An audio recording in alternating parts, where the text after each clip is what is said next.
Hello, ladies and gentlemen, and everyone in between. This is What Ya Toku-ing About, a podcast that's very popular with the ladies. We are doing Kamen Rider Ryuki, episodes 1 through 14. Real quick, I'm going to do some housekeeping. If you're a fan of the show, try and rate and subscribe on iTunes. Leave a comment on YouTube. Share the post on social media. This is, we're trying to get this up to be the ultimate, transform into the ultimate form of a Toku podcast, right? So we're going to have a bunch That's of... right, Autobots. Yeah. Roll out. Inshallah. We're going to have a bunch of extra accessories that'll cost $25 each. It's going to be very expensive, and you're going to like it. See, we want to be the exclusive at McDonald's. So we want to be the Joe Rogan of Tokusatsu. Yes. Let's not go there. Yeah. Joe Kusatsu. I'm hearing a lot about what they're doing out there with Red King. Anyway, I don't even know if that was Joe Rogan. That's just a podcaster voice of mine. Anyway, I'm Russ Walsh. I'm Iris Everill. I probably should have introduced myself before plugging the show and trying to get things. I just keep forgetting to do it at the end. No, don't worry about it. Don't worry about it. I'm Russ Walsh. Okay. With me are my regular co-hosts, Iris, Stix, and Hi. Hunter. Yo. And we are we're getting serious now. It was very funny. I'm gonna hand the show over to Stix here in a second, but it was very funny transitioning between our like silly. Well, okay, we had our '60s show, and we'll go more into this. Them figuring things out, jumping between silly to serious. And then we had our like fun throwback with some deep character things, and now we're in the damn soup. This thing is a broth. There's themes here. there's no Peter in this show. It's all it is all fights. Well, there's something that reminds you Fights of all the Peter in one episode, but Yes. And we're actually, so since Kamen Rider, we'll go over our history with Kamen Rider here, but I wanted to start first with our friend Stix, who I think is going to be leading a lot of this discussion because you've got the research down, you got the theorems, you know the ins and outs of this classic character. If we were like a scholarship program, you're the magna cum laude professor when it comes to our friend KR, right?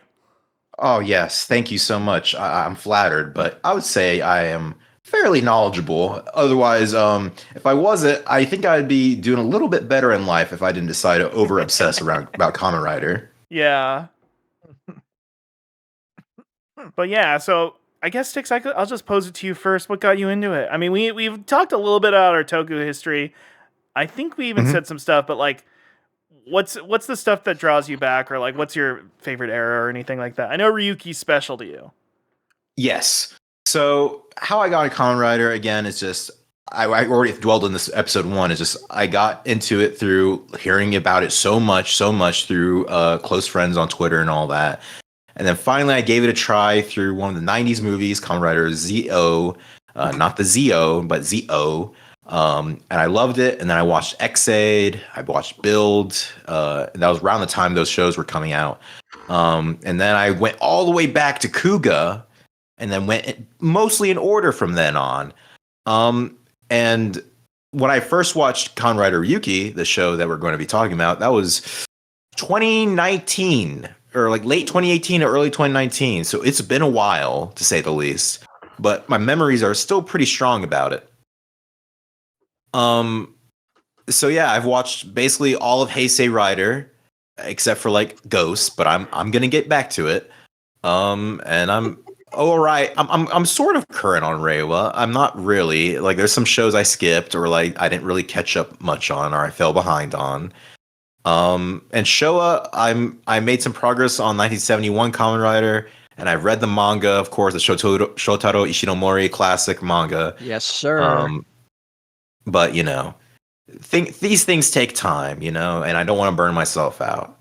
Let me roll it over. Yes, let me roll it over to Iris since I don't actually know much about your background in Kamen Rider. Okay, my background in Kamen Rider is that I watched Gridman and really liked it and was like, what else has this guy made? And the only other things he had worked on were Kamen Rider and Ultraman shows, and I was like, well, fuck, man, maybe it's time for me to watch some Kamen Rider. So I loaded up Kamen Rider Double because the first 2 episodes had been uploaded onto YouTube for free. and I watched the first episode of Kamen Rider Double, which was so fucking crazy that I immediately had to put on the second episode of Kamen Rider Double. And before you knew it, I had to finish the whole series. And then I was like, okay, I was not a believer, but when there is a show with a subplot involving a kid wearing a gigantic bootleg Tupac shirt trying to save his breakdancing career that the main two characters have to help out with, and the entire thing looks like Lazy Town, I was like, maybe I am into Kamen Rider. Maybe this is for me. And you know what? I've had no regrets. I watched the trio of Kamen Rider Double, Kamen Rider O's, and Kamen Rider. Why am I forgetting the name of the spaceship man? My beautiful Forze. Thank you. And Kamen Rider Forze. And I still think that little trio is the perfect way to get into the show. Yes, I agree. Yeah. Like, it's just each one is really consistent and so much fun. I've gone around. I've watched some other Kamen Riders. I watched Kamen Rider Black, and I've watched Kamen Rider, and I've watched Shin Kamen Rider. Kamen Rider Black Sun is everything that I wanted Shin Kamen Rider to be that it wasn't. Which I've been telling people. Oh yeah, it's like the edgy, stupid, currently political one that's got like way more blood and guts than normal. Like, I don't know if I'd recommend that one to anyone, but if you were disappointed by Shin Kamen Rider, I would say check out Kamen Rider Black Sun. It has some really crazy fight choreography, including a fight where two of the characters rip each other's bug limbs off and start sword fighting each other with each other's arms. The villain of that series is Shinzo Abe. And not a joke. It's actually just Abe. And, basically, his evil plot is that he wants to be friends with the bug Nazis, who are bug Nazis. Like, that's their whole thing. And so he grinds up gay people into food for them. Like, it is a really crazy show. It's insane. Yes. But I do think that, like, there is a lot to be said for like modern Kamen Rider taking big swings that are interesting, to say the least. And from that point, I've been working my way backwards through classic series. I'm just a really big Rider fan now. Like, I think that it's a good show pretty much all the way through. I think that it is like up there with Star Trek in terms of like TV shows that aren't cinema but don't need to be. Right. And then they'll occasionally like surprise you by looking suddenly really cinematic. Right. Yeah, or like having some cool shit going on. And like I think that there is room in everyone's heart for a little bug man. Yes. Correct. Yes. All right, so I'll make this one quick. So I mentioned it in the first episode, but for a long time I did not watch Tokusatsu at all. I want to say since maybe, I don't know if anyone will remember this, but when Power Rangers made the jump to ABC Family, I stopped.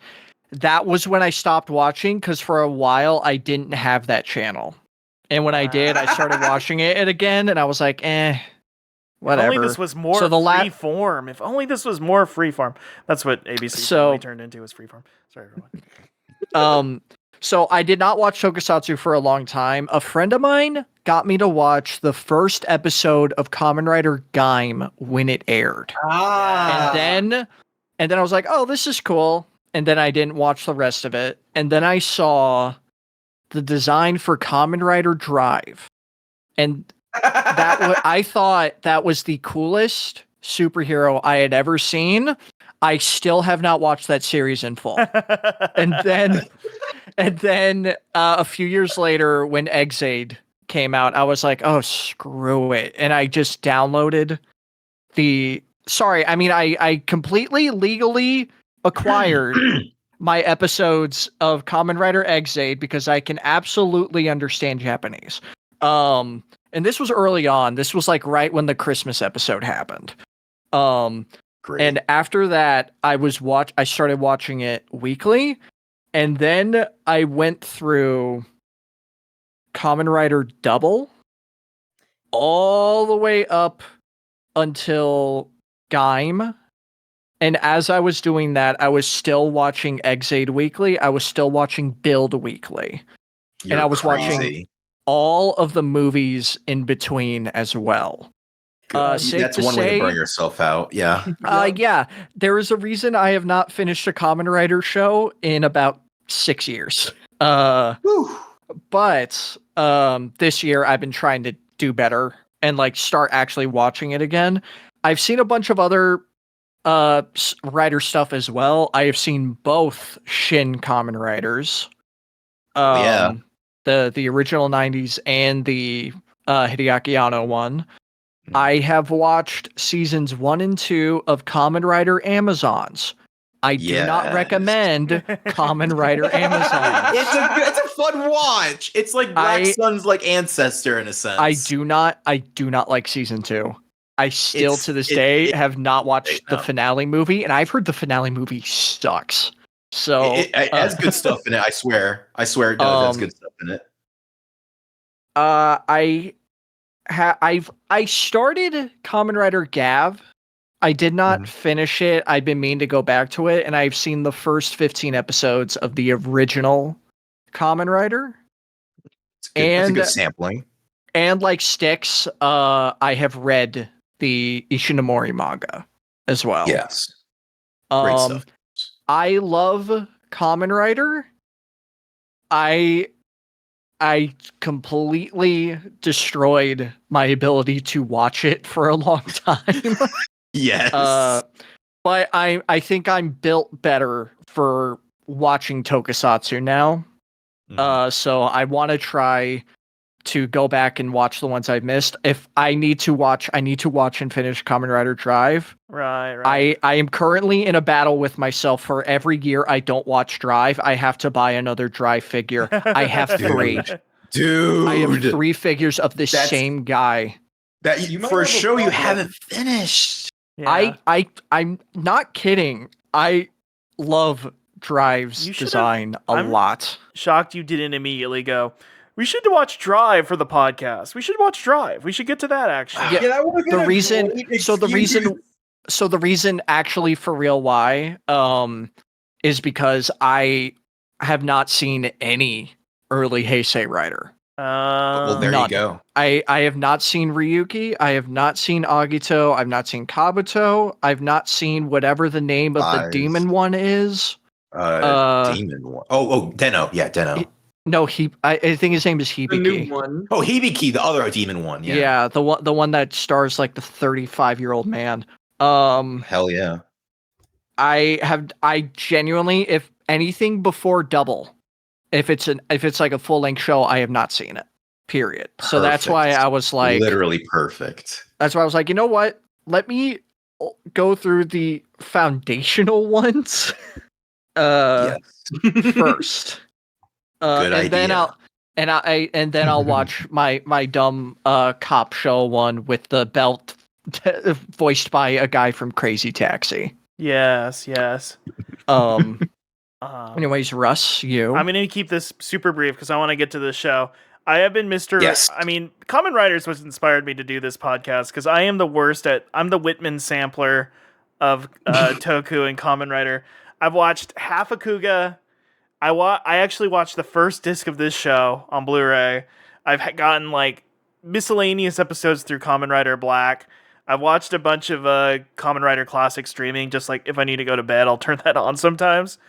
Just like, but I've never finished any of this shit. And Weezer over here. Yeah, I know. And so that's why I'm like, oh, I should start a podcast and trick my friends to be on it so that I can could force myself to finish this. And Ryuki was on the top of that friggin' list. God bless you. Yeah. We passed up Fies for Ryuki. I just want all listeners to know this, and that's a sacrifice that I made because Fies was at the top of my list. It is Fies, right? Like yes, rhyme, and with how it's called, slant rhymes with fives. Those two are tied in my mind that there's one factor that clinches it. The Tubi factor. The Tubi factor. The Tubi factor. You can legally watch all of this show on Tubi. For free with ads. And on YouTube. You could actually watch all of Ryuki on YouTube. Complete. It's crazy. Literally, Well, it's crazy. if you want to watch Fies, you got to you have to watch it with Toku HD, the worst subtitle makers on planet Earth. If you want to watch it legally,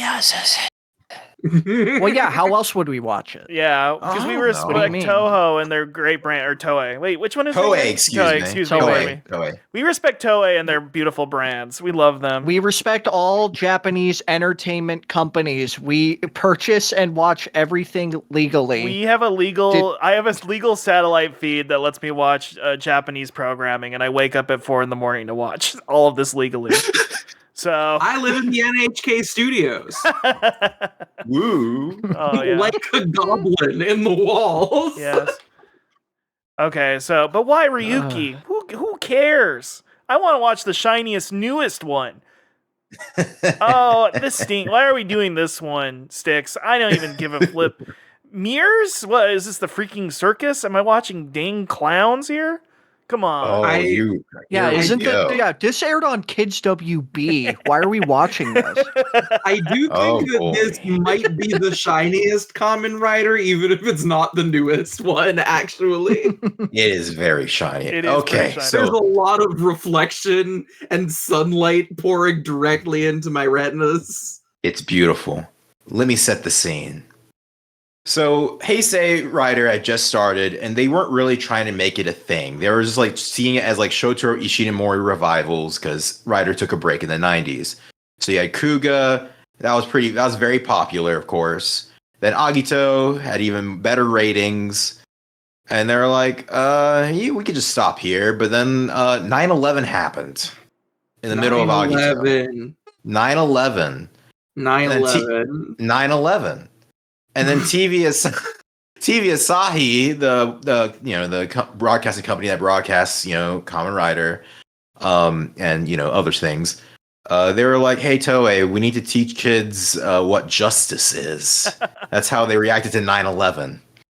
Yes. So how they took that is that everybody has their own respective justice or ideology or ideals. And that just because you're self-righteous about something does not necessarily make you the good guys, is basically the gist of it. Wait, what? Huh? Yes. But I'm American. But we're right about everything.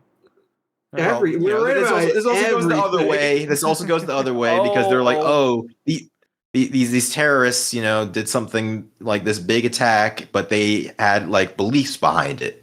They like, they had like their, they had, justifications, so and so. I mean, so yeah. let me finish setting the scene here. So they were like, okay, let's produce this show, and we're gonna make it Kamen Rider. So with Kamen Rider, usually it's more of a solo affair as opposed to Super Sentai. With Agito, they had a few more riders generally, but like.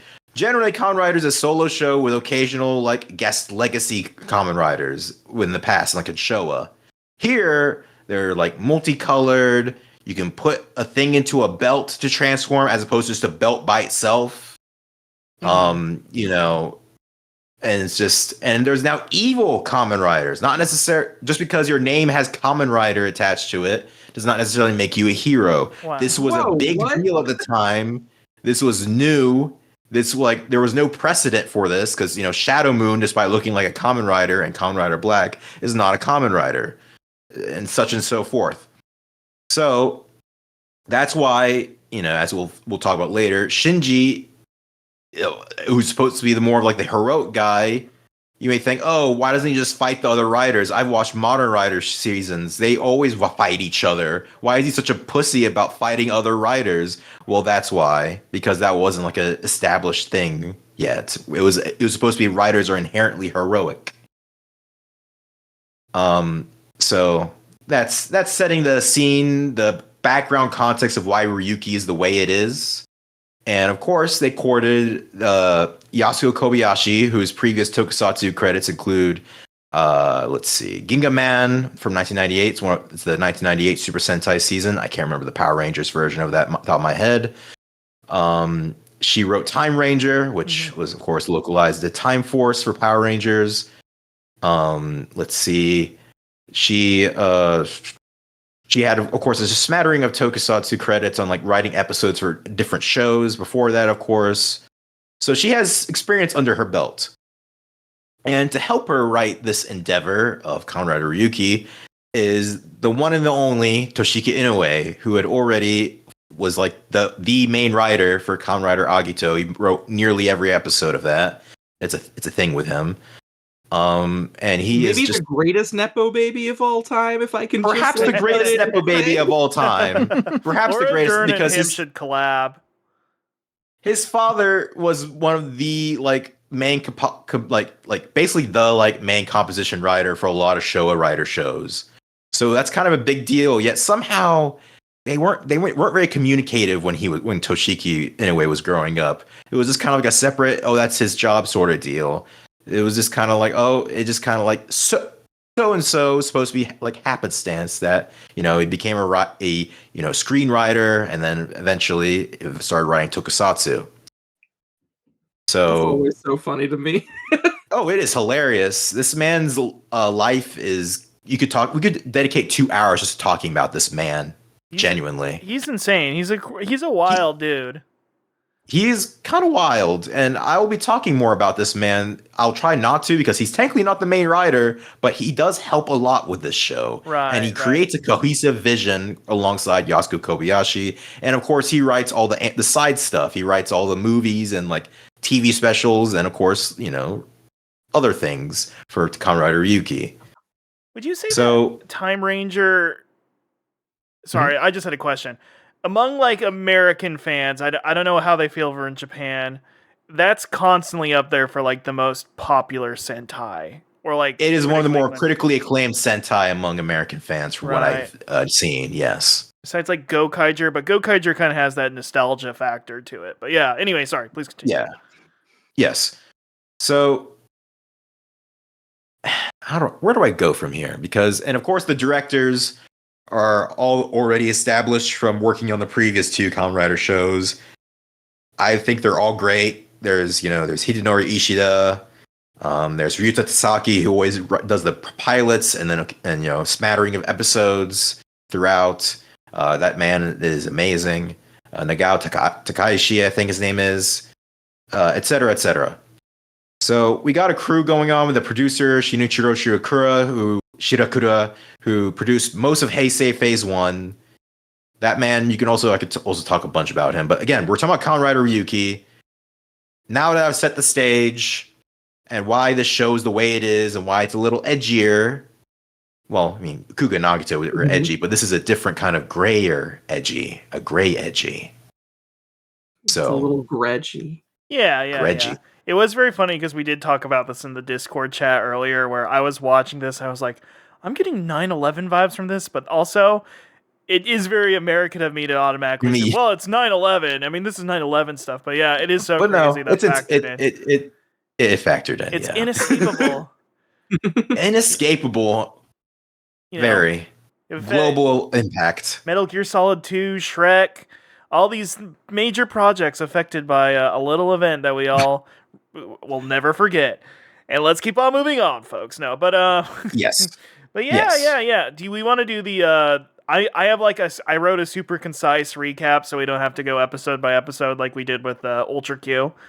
Let's do your recap. Then I will share my thoughts. And now here is where I tip my hand. I am only going to be here for part of this week's episode, and I have to go after I share my thoughts. Right. Okay. Right, we agreed to this. Yes. You had a we had a we screamed at each other like fine.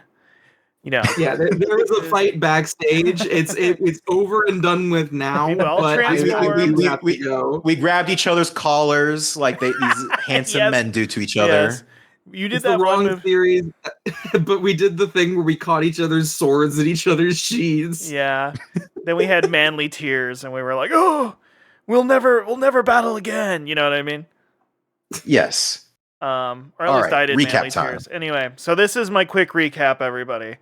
So, Kamen Rider Ryuki follows intrepid beginner journalist Shinji Kido, who works for a very mid-2000s digital magazine called ORE Journal that seems to mostly tell stories about either cryptids or government corruption, the two most important things.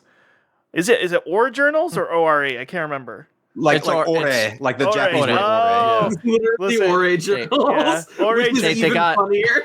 Okay, They got a bunch of hits on their first big article. What is All about the all of the hits. questions on Google are how do you pronounce ORE Journal? Anyway, ORE Journal's lead investigator, Reiko, is covering a series of mysterious disappearances across the larger Tokyo metro area, looking to impress his senpai, an editor at the journal.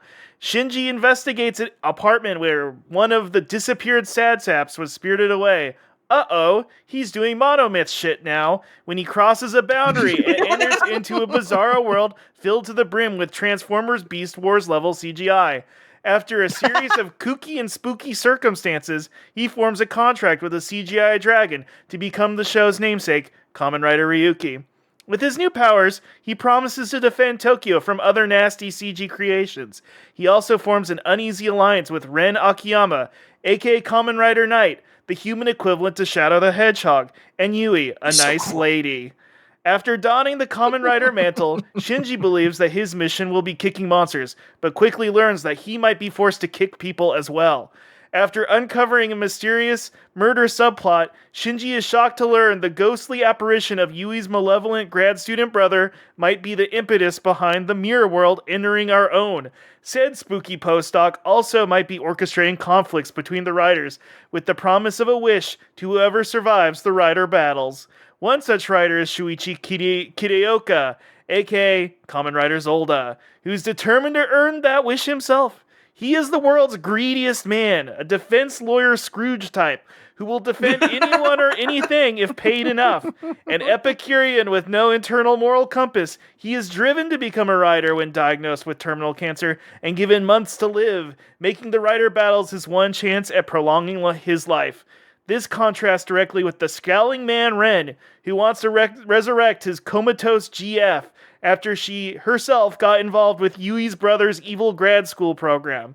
Shinji wishes to end the conflict, and seemingly his only ally is the mysterious fortune teller named, I had to Google this, I forgot his name, Miyuki Tezuka, aka Kamen Rider Raya, a man who wishes to stem off a dark fate befalling everyone in the coming Mirror World / Rider conflicts. Good job. Okay, I did it. You did it. Well done, Russ. Thank you. First of all, good job. Thank you. Good job. That was Absolutely decent, wonderful. concise. I was trying to get this down because I was talking to everybody, not to go too behind the scenes, but when I hear these recap podcasts, the places people meander is when they're like, "What happened in that episode again?" Oh, God. None of that here. Also, if it's anything, they did not say Tezuka's name in the two episodes we Googled watched. it. It's We'll okay. see. It's So you're okay. It's It's fine. just a guy's name. It's fine. It's just some Yeah, guy. yeah. Maybe he's somebody's He is brother just or dad. Probably not a dad. You though. forgot Kideoka's manservant, by the way. There's only so much I Great. can. He is cool though. I do like Goro. Anyway, Yes. Goro's awesome. Goro. We love manservants. Yes. Mhm. Iris, before you have to go to the mirror dimension, what did you think of Kamen Rider Ryuki? Before you have existential angst, please deliver us a monologue. I am going to give you my very brief thoughts on Kamen Rider Ryuki, which are it's really good, and it is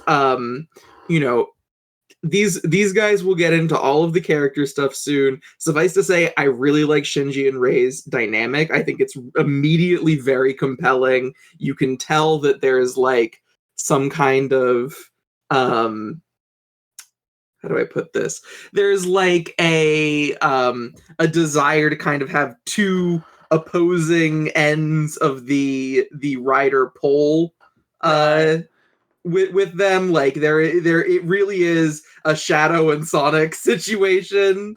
But I think that one of the things that I'm just gonna the thing I'm gonna choose to hit before I leave is what this show looks like. Yes. Formally, it is one of the most beautiful looking Kamen Rider shows I've ever seen. The entire thing is themed around mirrors, and so that means that there is a lot of focus on reflection, both in the establishing shots and in the shots of where the leading up to the reveal of the monster of the week. And also because the entire thing is digicam and it's all 60 frames per second, you get these like really crazy beautiful representations of natural light in the show. I don't know if the three of you have seen the movie Heat, and I've been sitting on this, but this whole thing looks like Heat to me. This looks like the movie Heat. No one's shooting high ammo in firefight sequences, but the high frame rate, the aggressive lighting filtered through the digicam, the weird image compositing that happens only during the moments where they need to do like a special effect or really emphasize a setting, all kind of give it this like, I don't know, this overwhelming atmosphere like Heat has, where it feels almost like realer than real. Yes, you get it. I really like it because it feels how do I put this? It feels like real TV to me. Yeah. Can I say my weird comparison? Yeah. Go ahead. It feels like moving concept art for a badass PS1 video game. I don't know why. Yeah. Yes. I'm like, yeah, that is how like the second guy in a PS1 and in a Square like non-Final Fantasy game, maybe even sometimes, a Final Fantasy game. In a non-insulting way, it looks like a high budgeted FMV. Yeah. Kinda, yeah. Actually. I mean that in the most positive way I'm clicking on stuff and there's like a fake reflection exploding. It's they do so much with a TV budget. There's a lot of really smart like special effects. Right. I'm clicking on Shinji's belt buckle and it spins around and it's got card slots into it. I will say, I'm not attacking, but I watched Gabu. I finished Gabu, and I liked it a lot. But it does feel like it's shot like a sitcom. It feels like there's the action parts and the sitcom parts. Oh my god. Yeah, the atmosphere of this feels. I know I keep saying it feels like post 9/11. It does feel like a weird security state. Like that's kind of like my feelings on the show. It feels like security cam footage. I think why Heat works. I think what it is too is that a lot like this show is shot like a drama.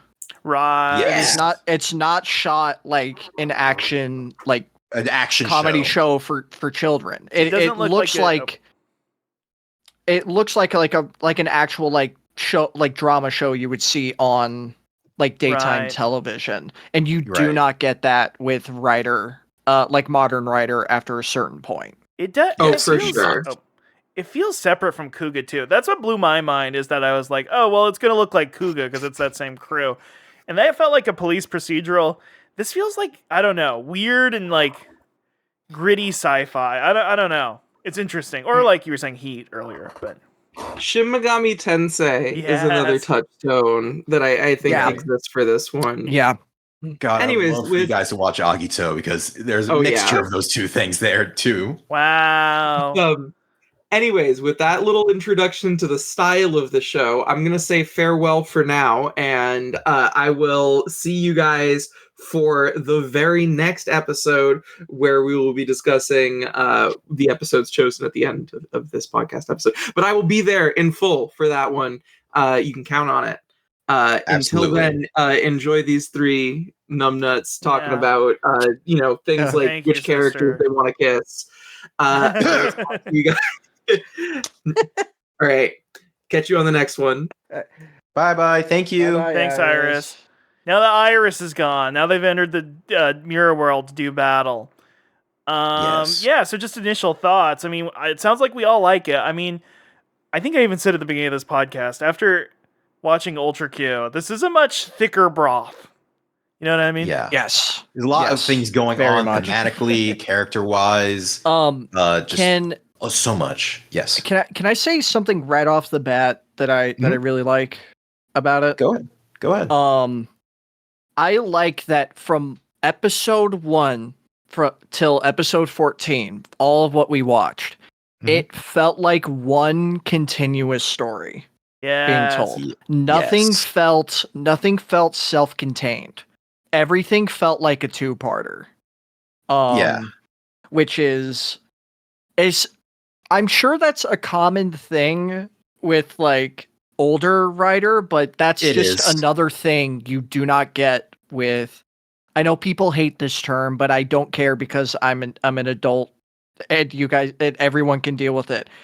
You do not get this with Neo Heisei stuff. Mm-hmm. There are a lot of episodes that don't feel connected to the overarching like story from like moment one, and Ryuki just does that right out the gate. And it makes it feel like a real TV show, like it really does. Yeah. I absolutely adore that about this show. Oh yeah, for sure. I mean, yeah. We're always going to be inspired by the last thing. I mean, the next show we watch after Kamen Rider Ryuki, somewhere in the far-flung future, we're going to be remarking the whole time, this is a lot different than Kamen Rider Ryuki. But it was very funny going from Ultra Q to this, in a lot of ways. Having like ultra episodic to having something that like everything... At least the opposite. Like this first 14 episodes or so feel planned out. Like there's something going on here. There's that consistent tone. I don't know. It's just very interesting. And then also it is like tone-wise, I think what I've really loved about Ryuki so far is just this like post, what is it, Y2K like edge meanness to it. Yes. A little bit. Yeah. Yes. Which has been lost to time. And it's fine. It's fun having a show. We're gonna break down the individual characters, at least in this first intro episode. Maybe we'll go, anyway. We'll talk about the format more later. But anyway, not all the characters you are supposed to like out of the gate.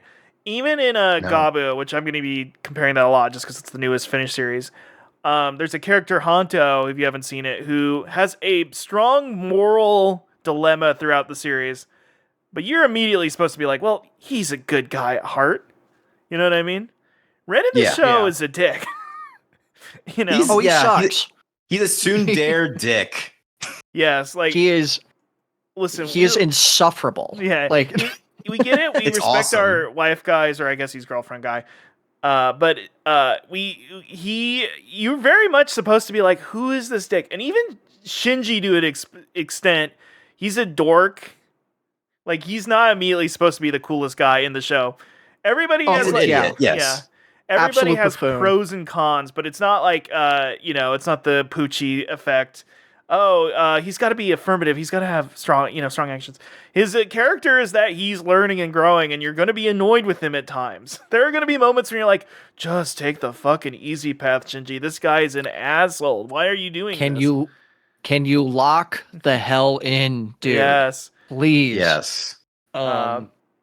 It's almost like he's a person. Yeah. Starting in one place and ending in another, and that's like it's really good. I appreciate it.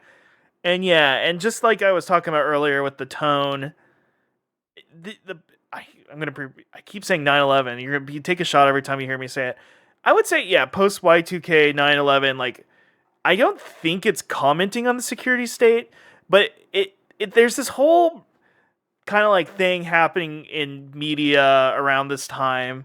And obviously, I'm not Japanese. I'm not a Japanese studies major. I don't. I'm a guy who watched too many cartoons in the mid 2000s and 2010s. There's this thing going on where it just feels like there's like this feeling of another world, like the Serial Experiments lane. The internet is another place that's all around us, happening at the same time, but it's a different world. You know what I mean? Something's happening in Japan where people feel like they're disconnected. The show feels weirdly lonely. You know what I mean? People feel like they aren't. I don't know. They have moments where they're lonely or not understood, or they're being pushed to the side. And there's just a feeling that there's like this other world out there. And I think that was happening a lot in genre media at the time. I know we all fucking hate it. I mean, I do at least. I don't know. Maybe Harry Potter really at the time was very like, what if there was another secret world? That was kind of the start of that media got so popular. But then you have a lot of the Japanese stuff of this era being like, there's just some grim shit. There's some dark shit happening around us, and you can feel it. And it has this like there's urban fantasy around us. But it's not a pleasant. It's cool. It's the Megaten thing, which later kind of popcornified with Persona. But it's just that feeling of like there's a grim oppression in the atmosphere, which I really like. There's like there's something about it to where it feels like it is making like a slight commentary on like the act of being watched. Yes. Because like, can you like really trust the reflection that you see in the mirror or like something like that? And a lot of the kills in this show are somebody like looking in the mirror for a little too long, or happen to be passing by a reflective surface. It feels like the monsters feel stalkerish, like way more than like a lot of other like Kamen Rider monsters tend to do, because they're not mindless is the thing. No. You can tell by the way a lot of them act. They are like fully sentient. I don't to anyone listening, I don't know what happens later in this. I don't know if they explain this. Let me think for myself for a moment. Go ahead. But it because it especially kind of feels that way because you see it happening a lot in more public areas. Very rarely do any of the kills in the show with like bystanders happen like in enclosed areas. Sometimes they do, but I've noticed a lot of them, they're in areas where there would typically be like a crowd of people, like inside of a bus or in an elevator or in a shopping mall or something like that. And it makes me think like all of these like creatures, they are like, obviously they're monsters, but it does feel like they're trying to say something about like people just stalking their victims. And like it creates this sense of like uneasiness. I actually because it's literally like where they could literally be anywhere. Yes. Anywhere with like anything reflective that is surface, reflective glass, or even like on the side of a car. It is anything. I know this is a show for Japanese 12-year-olds, but also in the air, this was around the peak of J-horror as a concept. Yeah. Like we are in peak Ring, we are in peak Grudge. The feeling there's just a bad vibe out in Japan in this era, and you don't blame them. How far are we past post bubble bursting, and people going, it's gonna get better. Yeah, we're gonna get better. Things are gonna get back on track. Yeah, and people. It has such a cold color palette too. Yeah, I think people were like at some point gonna be like, okay, we're gonna get back to it, right? So yeah, there's like. That's another thing about like these early Heisei shows, just like Kuga, is like the horror vibe. You know what I mean? Yes. Ryuki continues the tradition started by Kuga and Agito, of just being very horror oriented with more serial killery monsters, basically. Right. And just but continues that into more like, yeah, there's like a lot of urban stuff going on in those first two shows, but a lot of these first 14 episodes are just taking place between like skyscrapers. You know, like there's a lot of shots of just reflective stories of windows and skyscrapers, the sun hitting those windows, and then you'll just, I don't know, there's that feeling. And then the sound design of the mirror world where you'll hear that ringing sound effect and it's like, oh, it's time to go. Yeah. And then you have to go, and then they go inside that world and there's a constant background ringing, which is a more low key version. It's where you could tell they're in the, and of course everything's flipped because they're in a mirror world, and there's nobody there except you or any other riders that join in, and then the monsters. Right. It's a great concept for a low budget TV show, basically. Yes. Yeah. It's an excellent concept for that. It's very eerie, perfect horror for kids. It's so urban focused too. Like everything in the show takes place in like these, this big open city, like area. Like you don't even get the usual fight in a parking garage. Yeah. No, there's no rock. There's no rock quarries. We had like maybe one foresty area they may have fought in once, maybe. It might have been like near like that elementary school. Right. Like that's it. Like everything just takes place outside where there's still like nobody there. It's so eerie. Well, it's a show about. Yeah, go ahead. It's a show about like people's conflict with each other, and then like if you're gonna have a show like that, why not the city? Why that's where people are gonna bump shoulders and get mad at each other. You know what I mean? Yeah, it has to be like if it's going to be a secret battle it's happening in normal public life, it makes sense that it would be in a different dimension, and like all these different things like just nicely connect to each other to make the concept better and better. Because how else are you going to have this battle of ideals? Yeah, and make it like a secret battle. Okay, you have a mirror world, And it's so funny. It took 20 years for America to get on board, but it was so funny that Battle Royale came out in 2000, and immediately Kamen Rider's like, we should do that too. We should have people tracking each other. There can only be one. I know at the end of episode 14, and we're gonna go more into this, but maybe not. In later episodes, he says that he's gonna stop the riders from battling with each other. But I don't know how like full scale the conflict gets. Maybe I've seen spoilers about it, and I'm just like, anyway. I don't even know how many Kamen Riders are in this show. I'm assuming. I'm pretty sure they said the number. They said the number, but the thing is with. Oh, sorry. I'm sorry. Go ahead. Oh, I was just going to say one unfortunate thing I know a little bit about this show is because I've watched a lot of later Heisei stuff, specifically Exade. I unfortunately know the fates of some of the writers in this show. Yeah, that's just kind of how the ball rolls. That is not a thing I will get into. No, we will not. Do not get into it, please. No, but that's Stix. Go ahead. I didn't mean to interrupt. I'm sorry. Okay, I almost forgot what I was about to say. The thing is with first I need to talk about just generally the settings. Yeah, because of it being early on in the series, they're going to try as much as possible to have the mirror world battles be in, say, the city.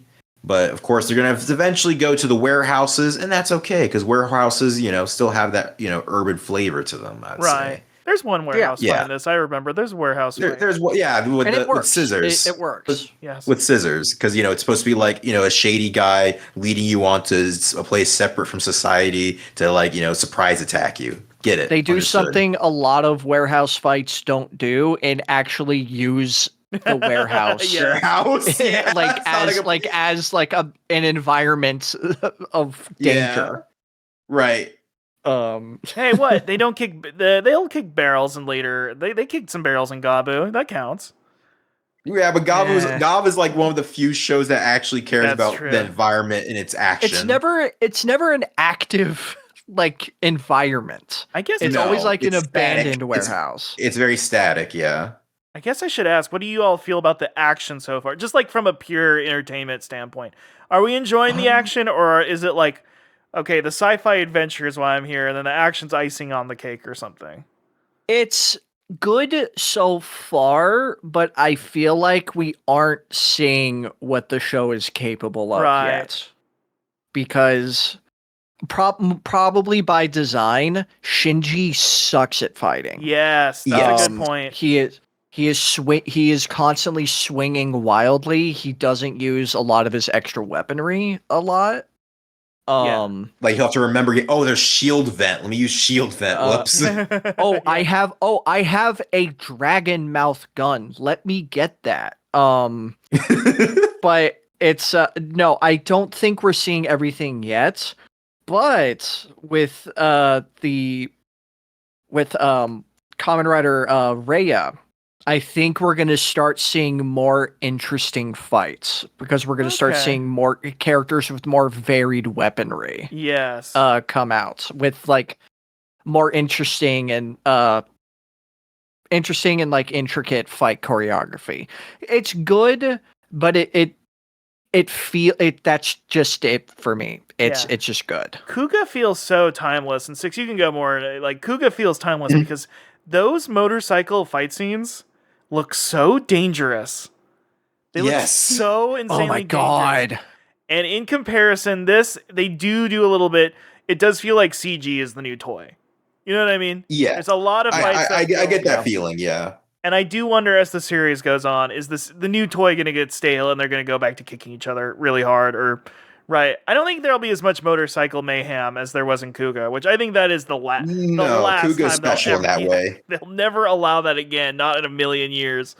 But still, I like it so far, and like you said, the fights are very character centric, which is cool. I just wish I wish there was just some really badass moment first, but we're getting to it. Well, I think we're going to see more down the line. How I feel about these fights is that generally in early Heisei, like the first few shows, the fight choreography isn't as flashy as what we're used to with Modern Rider. It's more like down to earth choreography. Like, they're gonna be hitting each other. A bunch of sparks will flow out. They'll like maybe get a little down and dirty with it. Like, it's not gonna be like super intricate, like lots of like reversals and that type of deal. Like, but they will like, I don't know how to say this, because again, with Ryuki, it's utilizing CG more than Kuga and even Agito, because it's playing with new toys basically. Because there's so many different riders, each have their own arsenal. True. They have those cards. They have those cards they have to sell. They have to have all these different little things. Yu-Gi-Oh is a big deal. Yes, we should bring up the cards. The cards are very funny. The cards are there's the nasty vent, there's the trick vent. Those are like more general use cards. Love that's what that card is called. I do. That is so funny. I do find it so funny that the card system, they're just card. The show is drawing kids in and being like, it's got cards. They are not trying to sell cards yet. They have no plans on building a TCG or whatever around these. No, this is not a TCG. They're cards for the sake of having cards to play role play with. You're doing role play rider fights with the put the cards in your big toy. yes. And then do role play with them. Yeah. Did Gotchard was card based, right?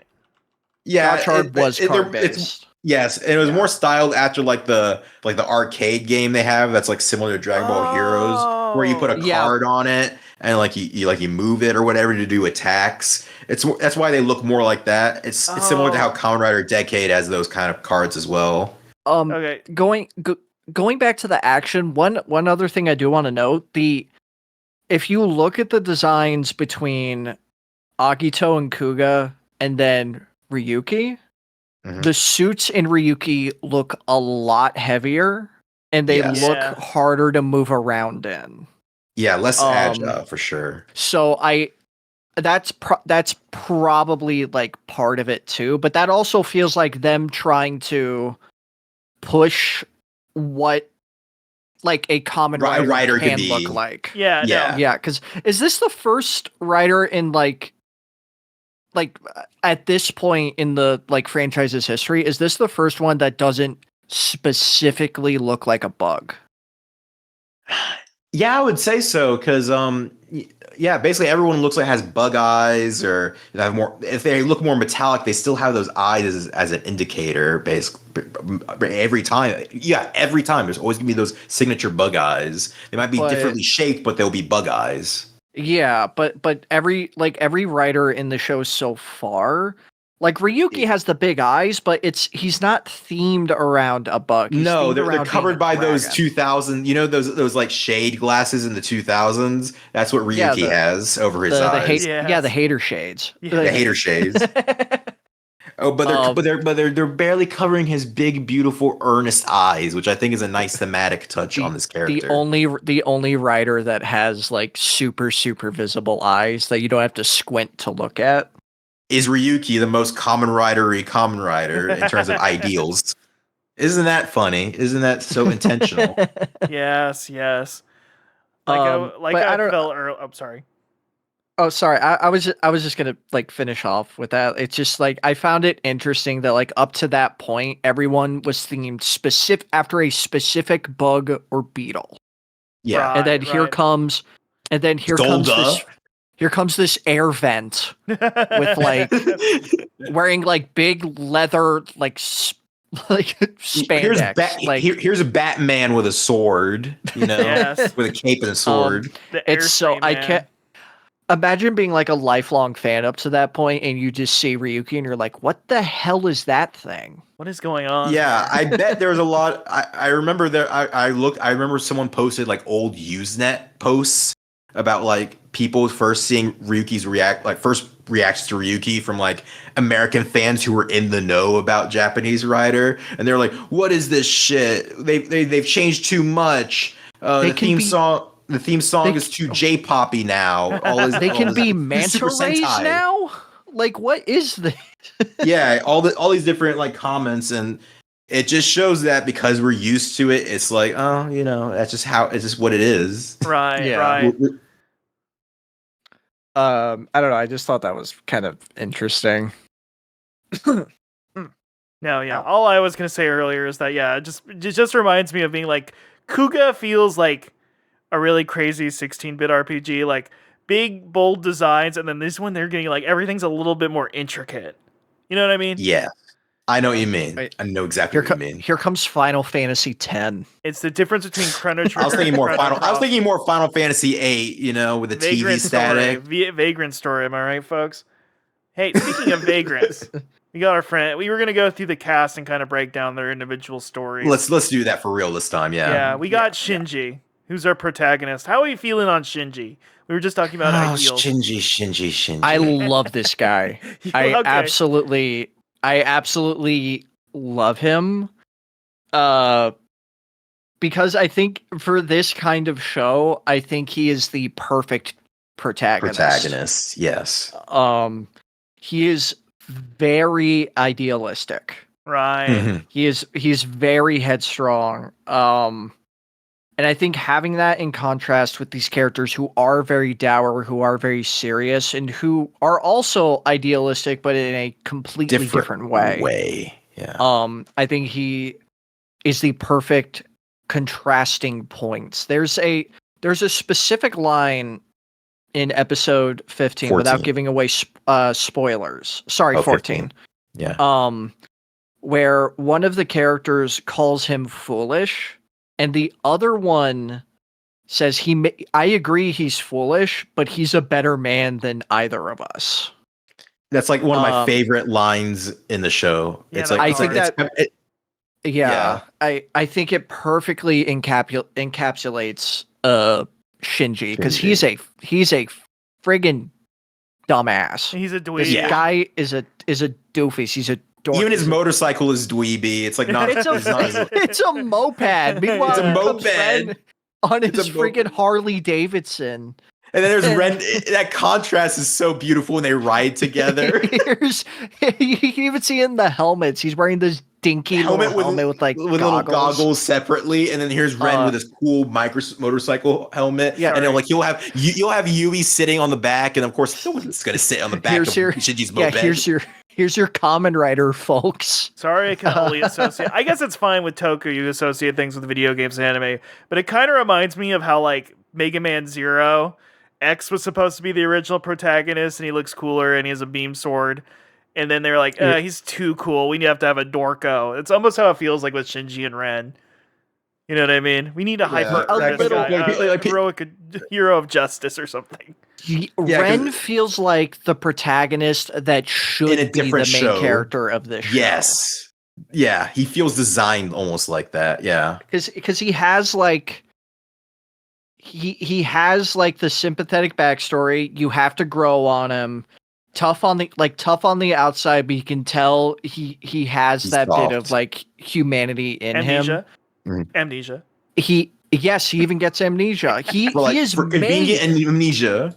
He is made to be an early 2000s like edgy TV show main character. But here comes this golden retriever in his big puffy jacket.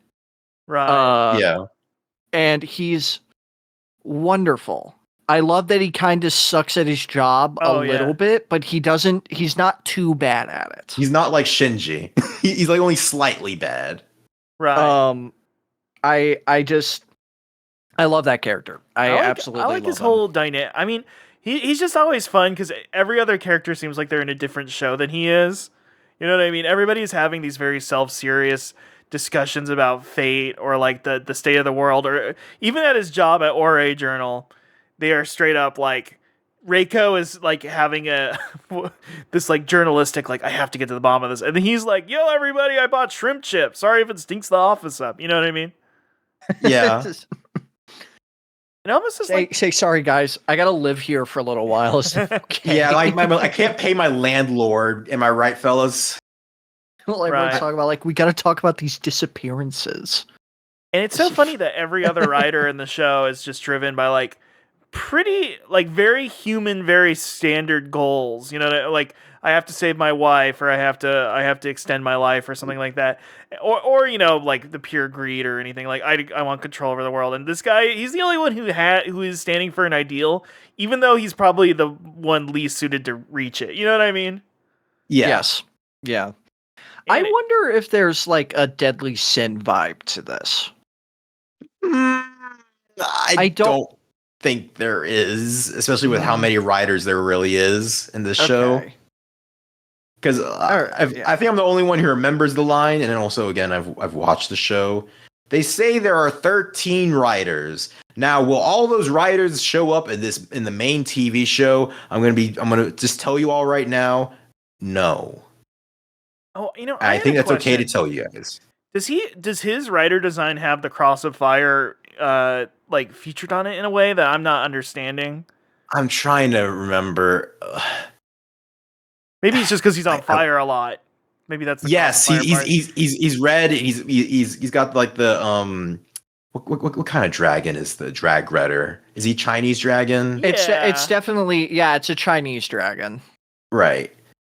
Like he's definitely got a fire motif going on. Of course, there's also the advent and there's shoot events and all that type of stuff. So I guess he still has that fire element behind him. And of course, red's a very popular color for your primary character. Yeah. Right.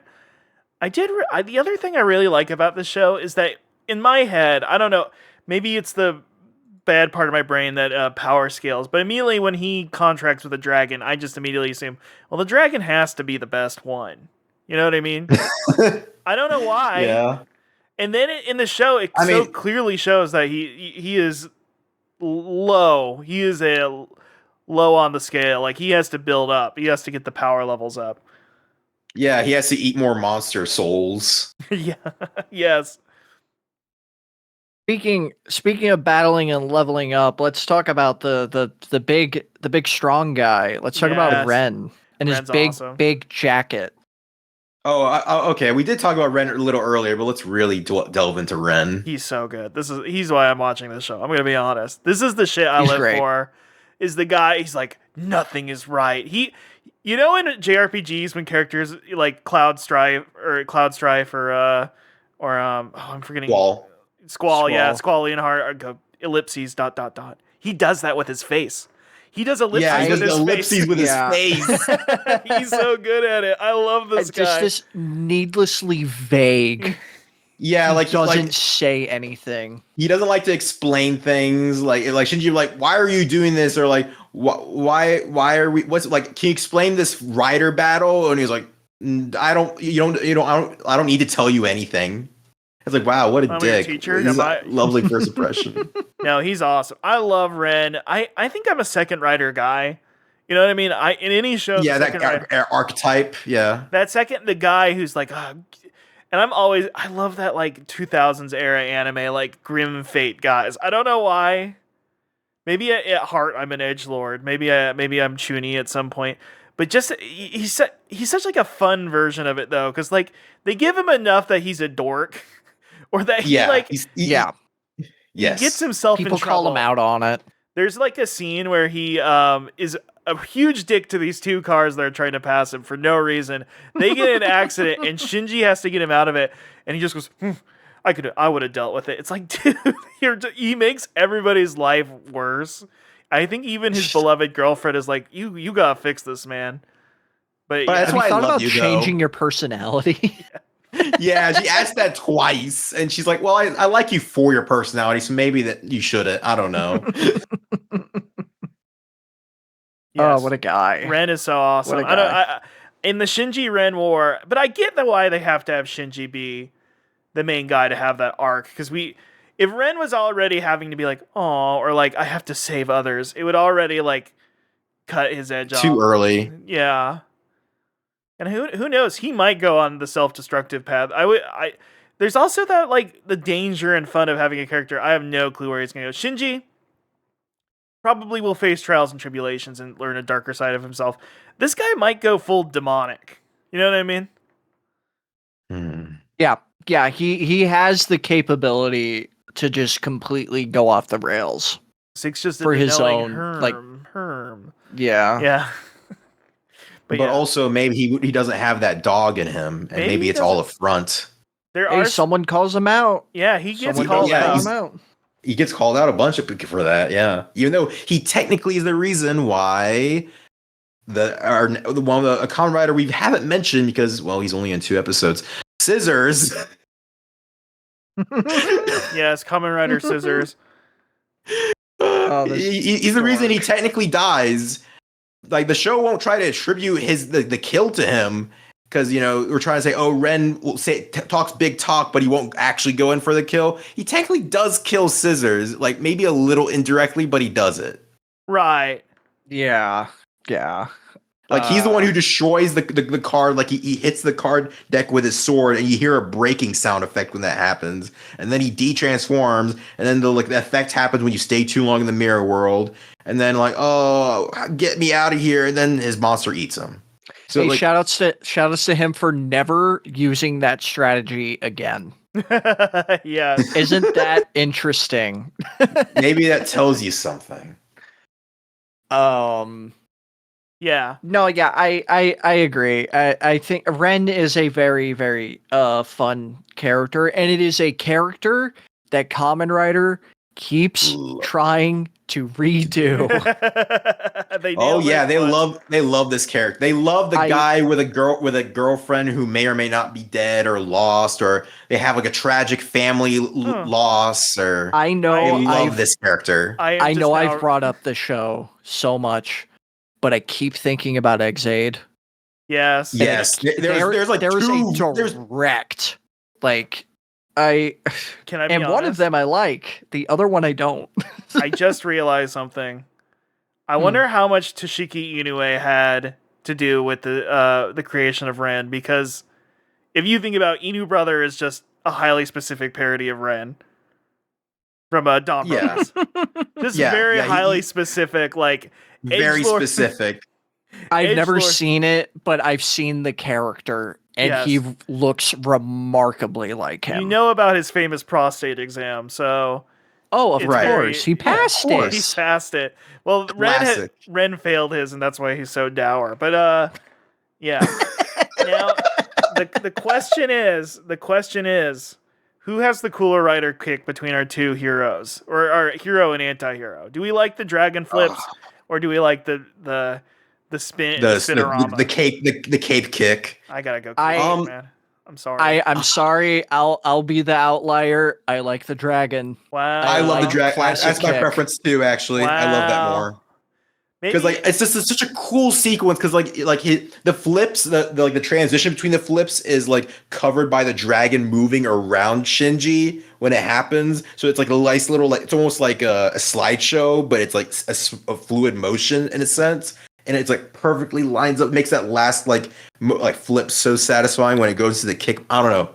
I love it. It's iconic. The pose he does before it too, with the dragon pose he does right wrapping before around with the him, dragon too. right behind him, like it's his stand. Oh, Yeah. dude. Do we, by the way, I was going to ask this earlier, but do we sense any JoJo's DNA from this? Do we? Or is that No, not I'm really. being American, like, oh, JoJo's is popular. No. Okay. I mean, in the sense that like this is obviously taking from the Yu-Gi-Oh fever from the early 2000s, and then of course Yu-Gi-Oh was inspired by JoJo. No, So you're like right. in that maybe brief sort of like connection, sort of. It would be one thing if the monsters that they have contracts with were more each present other. in the battles. Yeah. Like they yeah. actually like directly fought each other instead of like one swipe, like to show that they're in the area. They're like active. I think Yeah. the I think one if they thing- like actually summoned them, I think that would be different. Mm. One of them Oh does. God, I need to shut up. I can't hit at anything. Okay. The only thing that truly feels JoJo's about this is kind of like the secret battles underground that other people can't see. You know what I mean? There's things Well, on the that's- I margins feel like in it's the corner. Oh, I could think of another comparison. One guy giving the power to a bunch of people. Fate Stay Night. Is that what that is? Look, okay, so I know coincidentally, what's his If name? you're watching the wrote it. YouTube video, my I mortal enemy.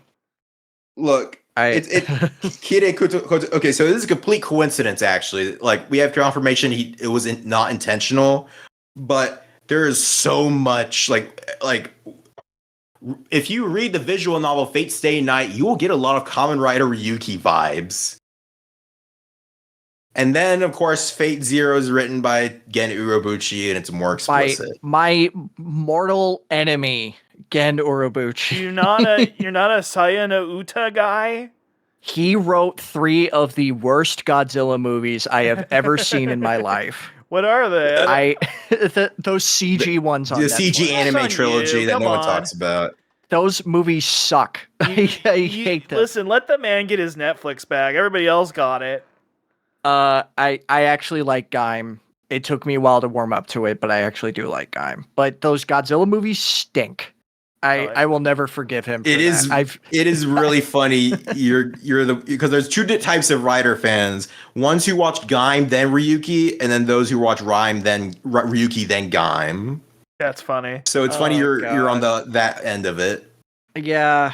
I won't get into Gaim, but I'm complicated with it. But Yeah, no. keep watching Ryuki, and you'll be like, oh, it's interesting Although- where he got that from. Although that is one interesting thing, really fast, because I know we got to move on. Yeah. How foundational Ryuki is to a lot of tropes, especially with like multiple superpowered characters, Yes. like fighting each other. You watch Ryuki, and a lot of other stuff that you've seen suddenly makes sense. It is funny. It's like the Ultra 7 of its era. You know how Ultra Yes. 7 is like Yes. every anime that's about aliens coming in and secretly trying to take over. That's 100% Ultra 7. And now every anime about the secret world where people are killing each other. None of those tropes were created by Ryuki, but they just like... They feel very distilled and like refined in Ryuki. Like yeah. for like that urban city setting in the 2000s, which a lot like now like everything you think about it, because again, okay, let's think about a modern example. Jujutsu Kaisen. That's obviously takes a lot of inspiration from Fate. Fate coincidentally, though it's probably more influenced by Highlander and things like that, has that feeling of urban fantasy. There's secret battles happening where people can't see them, between people being with contracted powers, like they had to take contracts and get these powers, with an end goal wish in the end. Yeah. And there's battles of ideals, and there's a guy who doesn't want to fight to kill, and he actually wants to save people. And then some lady who has to stand around and be in trouble all the time. Speaking of Yui, how do we feel about Yui so far? The most mysterious character in the show. And that's intentional. That's intentional. Okay. It is intentional, yes. But this is the character that I think out of everyone in the main cast is going to get the most development. They're holding their cards to the chest with her. She is the central mystery because, sister of the big guy. Yeah. I keep waiting for... So far, she just seems like a concerned lady. That's kind of how I wrote in the summary. She seems like a nice lady. I couldn't tell you much more besides that. I mean, that's the thing with what's funny? Shows. I'm thinking of another writer show that does the Yuri archetype. I don't remember her name, but it was the girl from Build. Fuck. Because they do something very similar with her. Misora, right? I think it is Misora. It's Misora. Misora. They do something. It's not 1-to-1, but they do something very similar to her, where she's directly tied to the main conflict and like the main overarching thing that happens in Build. Yeah. So I'm wondering where they're gonna go with Yui. Mm-hmm. I guess this is just a thing between Russ and I. Russ, I have a question for you. Yes, of course. Here you go. Will Yui become a writer? I'm gonna say no. But that's just my negativities coming out. I would love it if something happened. I feel like it's more likely she turns into a nasty monster or something, or some sort of higher being. But maybe that's just because I beat Tsukihime Remake. Not to spoil anything in that, but you know what I mean. Well, there's like 12 endings in the remake. It's fine. Yeah. I think. I don't know. There's actually only read. 3. Well, there's a lot of bad ones, but there's 3 main ones. Anyway, let's keep moving. That my bets are on yes, but not until near the end. Yeah. Stix, I am so glad I can't see your face.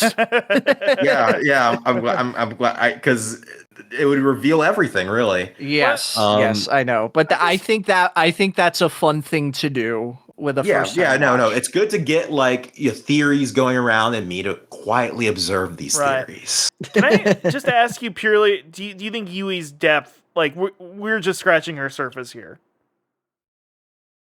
Oh yeah. No, we're gonna see a lot more from her. Stix got quiet again. Okay. I want to ask. I think. I genuinely think in like further down the line, she is going to have a more direct conflict with Ren. I will say this. They are doing love triangle thing so far. I do not feel like that's going to go anywhere. But I hope that does not happen, genuinely.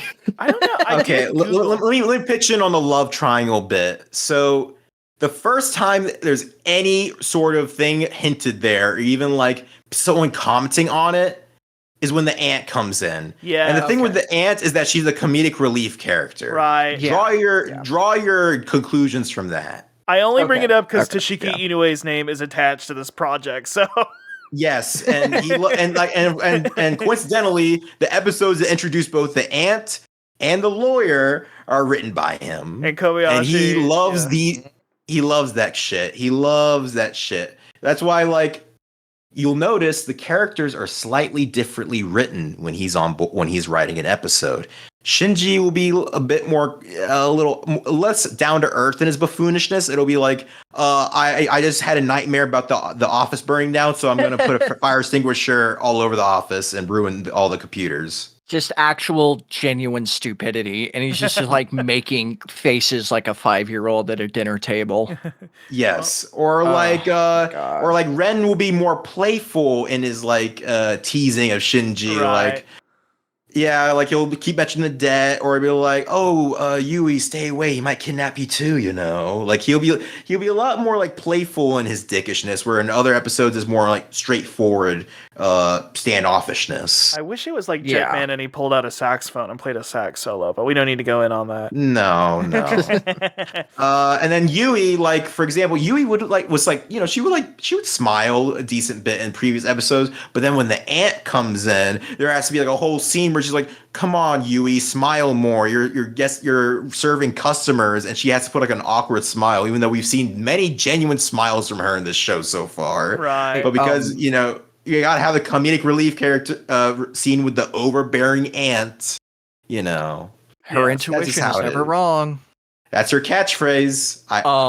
Hey, I am very sorry. Go on to the Ore Journal crew. I will be right back. I have to use the bathroom. Gotcha. No problem. Okay, I'm so sorry. Okay, Speaking Russ. of comedic I would relief. love to hear your thoughts on the Ore Journal crew. I love these goobers personally. It is so funny. It's one of those classic. I miss this. This is the stuff you miss about like this era, like pre-prestige television. They run a journal. How the journal makes money, who their subscribers are, what kind of stories they cover. I have no clue. You get hints. You get hints. Like, okay, so the whole deal with them is that they're like, how in the early internet it was like the Wild West and things seemed like brand new and like there's like so many different avenues.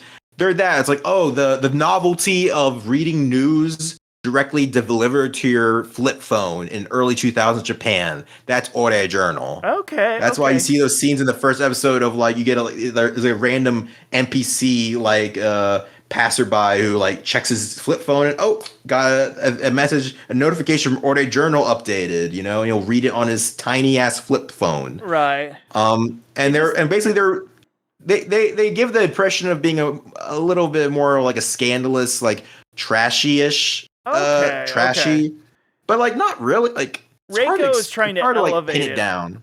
You get the feeling. Yeah, Reiko's trying to elevate it. Okubo's just kind of like winging things. He's trying to like put off the image of a wise editor type guy.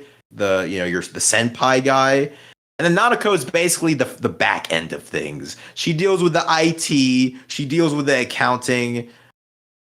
She's like my favorite. Great character. No, the date with herself at the amusement park. Like she's counting the literal seconds till she can clock out. And the moment hits 0, her jacket gets stuck in the door. We didn't want to go through beat by beat through the plot. We're going through that whole plot line with the corrupt lawyer. That's when the show that's when stuff gets insane. That's when the show is like, this is now a wild ride.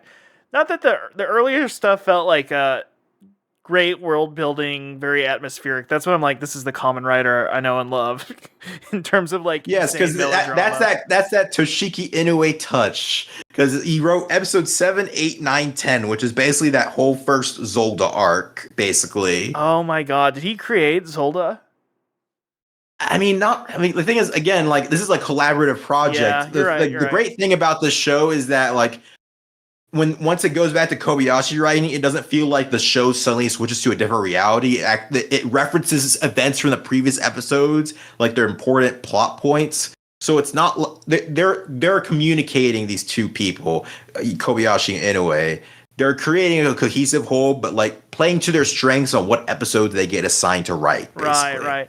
So it's almost like the more charactery, like more comedic, but also more character-focused episodes will probably go to Inoue. And then with Kobayashi, she's more plot-focused. Like, there will be comedy in her episodes, but it's more like understated, matter-of-fact comedy, Right. Can I say something about the journal crew before we move on? Yeah, of course. Yeah, go ahead. The something I find interesting is that for a lot of episodes, the crew isn't, I'm not going to say they're not integral, but they are definitely background players. Yeah. Yes. I think I have noticed with like, I mainly saw it with like the last batch of episodes. Mm-hmm. I am completely blanking on their names right now. I'm sorry. I just got editor. Okubo, journalist ladies Reiko, and then Nanako is like the quirky one who does the IT stuff. So with Reiko and Nanako, I think they are. I've noticed they are starting to edge them into the main plot. Yes. And that's mainly because of their interests. Interests, but also they're starting to orbit our next character, Kitaoka. Yeah. And just to finish them up real quick, it's just the Ore Journal crew. They feel like they're the human perspective into this supernatural. They ground the show basically. They're like, hey, there's civilians in this whole thing that will keep living their lives in the middle of this nonsense that they don't know of. They don't know about this stuff. It's like the Daily Bugle almost. They're totally separate from this world. And they don't know the secrets. The human brain and what do you call again when you suspension of disbelief. You're watching these writer fights like, why does nobody fucking figure this out? When you have Reiko being like, I'm on the verge, I have my finger on it, that just, clarifies to you as the viewer, like, yes, she's getting close. She's getting closer. So, it kind of lets us suspend our disbelief a little more. Anyway, sorry, Hunter, not to interrupt. Yeah. No, I agree. I think it is funny how the actual editor, I think he's going to be the one who gets like the least screen time out of the three, genuinely. But I think Reiko herself she is a fantastic character to have orbit around Shinji. Because you can see where Shinji gets a lot of like his intuition from, right? Like his journalistic instincts. Yeah, he's sort of like a role model. She's like a role model for him. And I also, and just the fact that she, for a lot of episodes, she is like the driving force behind like getting a lot of stuff like seen. Like she was the whole reason the stuff with the antique shop happened. Yes. Why Shinji was even like in the area for that. And then, of course, the whole corrupt cop deal. Yeah. Yeah, I think like having characters like these is very important for like a show like Kamen Rider. Yeah, I always wondered if it does keep it grounded. If Kobayashi being a woman, working in an industry that's probably pretty male centric. I don't know. Maybe kids programming is different. I have no clue. Once again, not Japanese, no Japanese studies.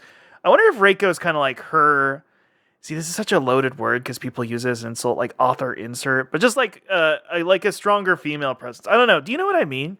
I know exactly what you mean, and I see it sometimes too when I watch a show. Like, okay, this is the adult working woman, presence in the show, because Yui is like 19. Yeah, she lives with her aunt and works at the cafe. You have Ren and Shinji. Ren is like a vagrant who he only is now like working for the cafe, I guess, and getting money through that. Same Shinji's getting, he's kind of irresponsible. Here we have like an adult woman who's like serious about her deal, basically. She is the adult in the room of this show. Yes, essentially, yes. Across genders, across all characters, she is the adult in the room. Yeah. I think the Russ, the word you were looking for might have been surrogate. Yeah, surrogate. There we go. Yes, because self-insert has now become chud fodder. A dirty word. Yeah. Yeah. I can definitely see that for a character like. I really like her. I really like. I don't know why. For some reason, having like one adult in the room in your children's show, it's just like somebody who's like, "What the fuck is going on around here?" I really like. Am I the only normal person here? Yeah, exactly. The fact that I don't know. That's something I felt like in kids media when I was a child was like all the adults were complete idiots. You know what I mean? And it's just fun to watch a show where it's like the adult is too rational to get it. I don't know. Anyway, that's all. Yeah. All right, let's move on to genuinely my favorite character in this show right now. And also my favorite. He's a close favorite. I don't know. I have too many favorites in the show, but Kitaoka's up there.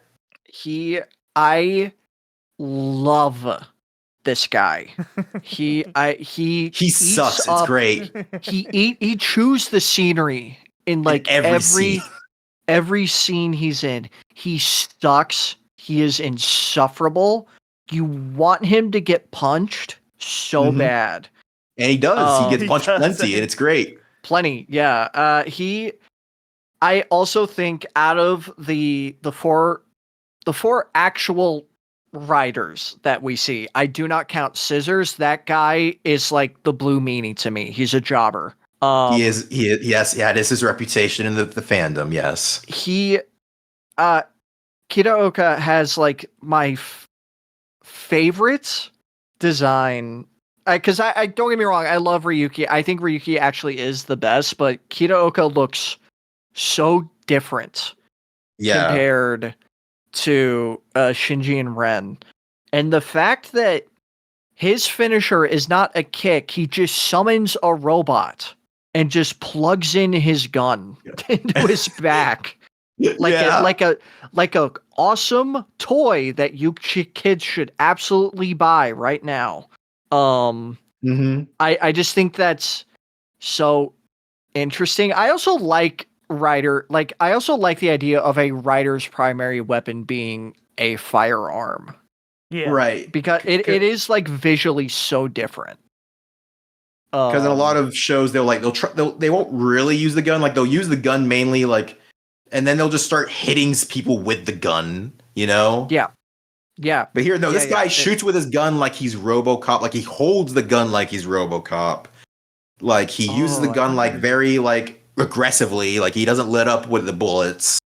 He likes to play key. Like it fits his character perfectly because Kitaoka doesn't like to get his hands dirty. It's why Goro exists. Yeah. Why go up close? Take him out from afar. Summon a big cannon. Schemes. It's why he has all these schemes outside of the actual rider battles to get Shinji out of it, because he doesn't see him like a good influence on the battle. It's like, okay, let me frame him or let me get him depressed so his monster will eat him, stuff like that. I like that he's written like a Greek tragedy. Yes. Like this man who has everything. But the fact that he's going to die devastates him. He wants to continue living his desires, just his vices. I think that is very compelling for a.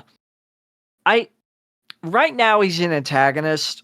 It's Ryder that has the opportunity to change, but I think that is a very interesting kind of character to have contrasted with a guy who just wants to protect people and a guy who's just trying to save his girlfriend. You have this selfish prick. Right. It's great. He's, yeah, it's great. I love this guy. I love him. He's the reason awesome. I like a lot of things, I like Japanese media, and a thing that we can't, I don't know if we can do as well in America here, and I'm starting to do a thing in Japan all of a sudden, but is be able to have a character that can flip between high camp and like deep existential melancholy so quickly is so funny and so awesome that he's because go ahead. Yeah, he'll have one scene where he's eating the ritziest food. He's eating a steak with a fine champagne, and then in the next scene, the girl at ORA Journal sees him, and all the nurses are like, "This poor man, he keeps coming like he's gonna survive." And you're like, "Dude, this guy a scene ago was like, may the decadence of Rome be reborn." You know what I mean? He's and like, oh my god, like in one scene he'll be like, "Oh, I could just buy this cafe, and then I could buy you, girl." Yeah, and like he'll talk to Yui that way, and then the next scene he's like, I don't know, he'll just get get really honest with Ren after a big battle with him, and just say, "I have my own desires and you do too, but I don't think you're real about it." And then pays off a girl's mother's surgery. It's just.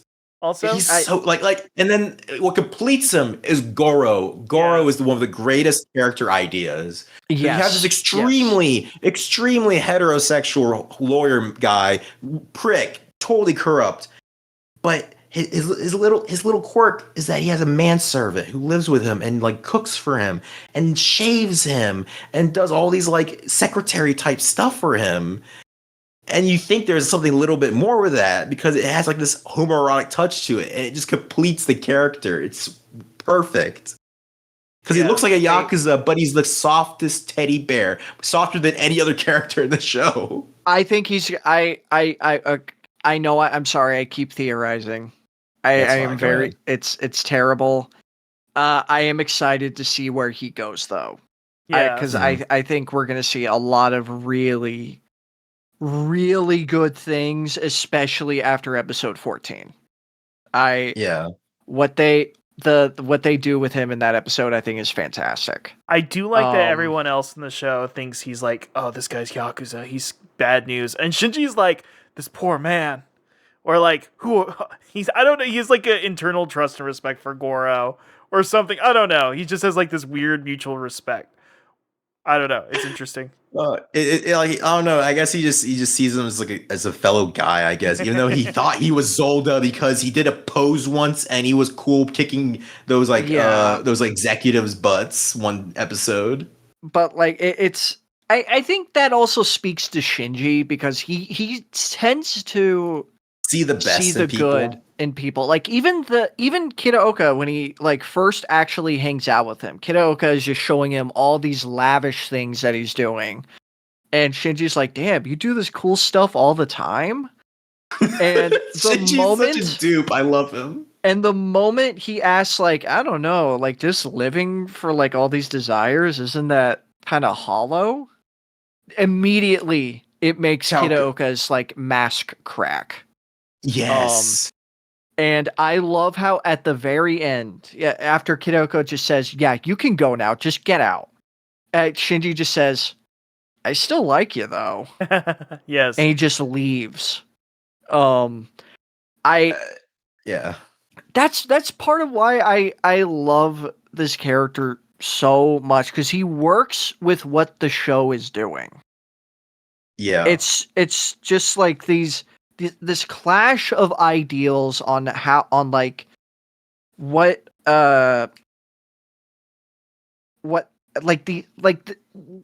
you should choose to like live with what the power that you have. Mm-hmm. Like, what do you actually do with something that if you know that you can, if you have, I know the show isn't really doing this, I don't think, but it's like all these characters, they stumble upon this like amazing power, and all of them face the question of what do you do with this awesome power if you know there's something at the end of it. And all of them, two of them either go, I don't care, I just want to help people, while the other two have selfish desires. Yes. I just think that is so. I think that is so like cool. Yeah. It's writing 101, but it's just executed so well that it's just really compelling. And then there's just this the pleasure of Toku. There's all the rich and depth and characterization, but also there's something just very funny about. I'm watching a kids show where one of the characters is like a nasty, perverted lawyer. You know what I mean? It's like there's just something that's funny about like, yes, there's a rich depth and nuance to him, but like it reminds me a lot. I'm using Dawn Brothers because that's the Inoue comparison I have. I guess I could also use that the Black Ranger in Jetman is like a sleazy jazz saxophonist, which is like this absolute greaseball. Yeah, but then you have like I always think of like Kiji brother in Dawn Brothers as like this Japanese early 30s salary man who's a total wife guy who goes berserk at the thought of ever being cucked. I don't know if Japanese 12-year-olds relate to that or not, but I'm glad that they're getting that exposure I never got as a child. It's truly insane. That's that Inoue poison. That's that Inoue touch. That's what we like. I don't know why it just fits perfectly. And he's such a broad character. I think kids can get it. It's not like it's a foreign concept. It's just like, who would have thought of that? You know what I mean? Exactly. Like the only thing I could compare it against is like Phoenix Wright, and that didn't come out till the 2000s, or later in the 2000s. I don't know. There's something in the air. I Yeah. don't know. Anyway, I think the first game was out on GBA at that point. Yeah, it came out Okay, 2001, Ace Attorney, but like, are you talking like lawyer characters in general, or just like this the, kind of like? kooky, weird legal system stuff. Like I couldn't imagine. Oh kids yeah, understanding. that's again, I don't know much about lawyer fiction in Japan, so Yeah. I'm take sure it with a there's grain of manga, salt. So yeah. I don't.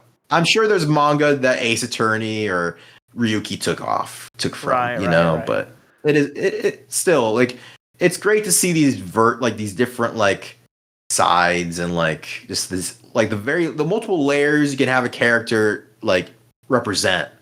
Because there's the comedic layer, then there's the melancholy layer, there's the plot layer where like the role in the plot is just I don't know. I think the fact that every character so far besides Ren has a job, Yeah. I think is interesting. I mean, you can know, assume he has a job because he lives and like helps out at the cafe. That's how he lives, I guess. yeah, but I just mean like Shinji is a journalist. Like Kitaoka is a lawyer. That one guy was a cop, but really he was a piece of shit. But also, I guess that makes him a cop at the same time. Tezuka is like a fortune teller. There's something about like each character having an actual profession that I think adds to them, because I think it also fits with their personalities as well. Yeah, and why they're into it. Like, oh, why does Shinji keep like putting his nose in people's businesses? Oh, it's because he's a journalist in training. Right. Like that makes complete sense. It also helps ground the characters and give them something to do outside of the plot and give the show a more slice of life flavor, which well, a thing about a lot of these early Heisei shows is that they really like just swim. They just really like wade in the slice of life of like these people live like there's things going on outside of the plot, Mm-hmm. Yeah, one of them has to pay bills. Like, yeah, he got kicked out of his apartment off screen. Like, it's just adds like such a wonderful human element to the characters. And of course that all contributes to like the soap opera, feeling to this early chunk of Kamen Rider shows, which people may see as like a negative or a positive depending on the person. Yeah. Because they'll get a little like over dramatic with like the girlfriend stuff or like a lot of miscommunication or like infighting and that sort of deal. But I love this. It gives amazing. Conflict is good.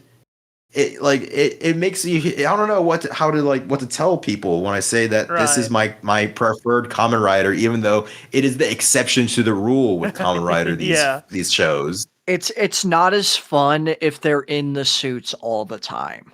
Right. And the thing, like with a lot of later seasons, it feels like, of course, there's always the action director and the regular director for like the drama. But it like, especially Gav, it feels like they're like two separate, like it feels like it's two separate shows. Yeah. But here everything is shot with the same camera. The same camera for like Slice of Life is high frame rate as the battles are high frame rate. Everything has that same motion and flow to it, that like weight to it.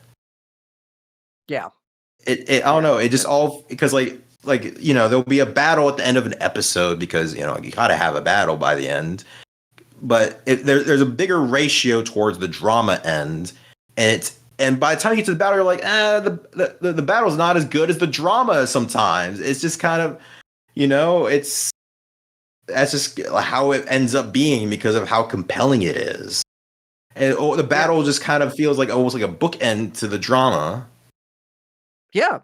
Or a great lead in to the next episode. Yeah. Yes, which we might be leading into the next episode soon. Though I have a question.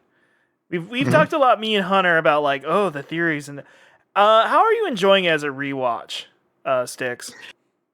So the thing is with Ryuki, I watched it like 7 years ago. That was probably my first, second, third, fourth show because I dropped Algito like 5 episodes in. I eventually came back and finished it, but then I went to Ryuki and I watched it and I loved it, and I kept watching more Rider shows. So coming back to it with all what I know now, it's like, oh man, they don't make them how they used to. But also, it's just nice to like compare things of like formulas, characterization, just having that back knowledge. Just and knowing what happens later in the show and because a lot of what Kamen Rider is, with being a TV show that has to run yearly, 50 episodes nonstop, and with a lot of producer meddling and toy meddling and like very short schedule between shooting and airing, is that a lot of things change and a lot of adaptation has to be made based on budget and various adult things going on behind the scenes in the show. So knowing those things and knowing how it starts and how it ends, and just, I don't know, it's nice being back for the ride, but also knowing how things will go and how well it executes adapting to, being a Kamen Rider show, having to, adapt a little, like, okay, we're going to have to drop that, or maybe, pay more attention to this, because this character is really popular, or this aspect people really like, so let's focus way more on this, that sort of thing. So, I don't know. It's great to do this, and I'm very looking forward to the next batch. Nice. Oh, which yes. is? The next batch will be episodes 15 through 28. Another 14er, but I promise you, it'll be worth it. And it's another, like, perfect ending to a batch feeling you'll get. It's even better, in fact. So, stay tuned. We're deep in. Lots of more characters, more plot things. You're gonna be blown away. Is all I'm gonna say. I'm excited. I'm back. Listen, I'm just glad. Listen, I had watched the first disc of the Blu-ray, which I know the Blu-ray has issues, but I watched the first disc of the Blu-ray. I am officially past the point where I had left off. Like, I think I left off at episode 8 or 9. So I'm like, I'm in uncharted territory. I have no clue where we're going. Isn't that exciting? Yeah, it's exciting. Plug time. What a plug time. Stix, you go first. All right, so you can catch me at rbpsstix.bluesky.social. I'm also still on Twitter sometimes at beersticks. That's about it, really. Alrighty, I am Spider Slash on everything, primarily Blue Sky and YouTube. You cannot follow me on Twitter anymore. I am locked. You're all banned. Don't ever talk to me on Twitter. I also have a Patreon, but don't go to that. I haven't uploaded in a while. I will, but I haven't. But yeah. You're gonna do that thing where, like, why are you doing your little podcast instead of working on a video about I don't know, VHS from oh my God. 1997. I've thought about making an update post on Twitter about that, and I've had nightmares about that exact comment popping up. Oh, well, those TF2 commenters, dude, they are vicious. When are you gonna make the video about Timmy the Tooth or whatever? What are the nostalgia YouTubers on now? Hurry up and talk about Wild Woody. Damn it. Anyway, yeah. I'm gonna say it for Iris. You go to Beam Poster on Blue Sky. I think they're Elf Chaser on Twitter. I should be better about posting socials. I have not been extolling the proper socials and all the different avenues to listen to our show. And like I said at the top, please leave a review and all that. I'm Piss Goblin on Twibber. I was combining Twitter and Blue Sky to create Twibber. Twibber. I'm the CEO of Twibber, and I too will be having a flame out soon. Oh no. Yeah. So anyway, yeah, I'm Piss Goblin on both. I stream with my friend Scott every Tuesday. FK Socks on Twitch. And yeah, thank you for listening. I appreciate anybody. I hope you're enjoying the show. I like the book club format because I think for some people this might be like, damn, I want to hear what other people have to say. So yeah. Bye. Are we good to go? Okay. Well, everybody, keep on hinching in the new world. See you in the mirror dimension. See, it's tough because we're all posing right now when I say that. Like, Stix has their hands out. Hunter's doing like hiding their face behind a mask, but you can see one of their eyes. I, of course, am holding a sword upside down, like a Chinese warrior. So anyway, thank you, everyone. Bye. Thank you. Bye-bye. Thank you, YouTube, for.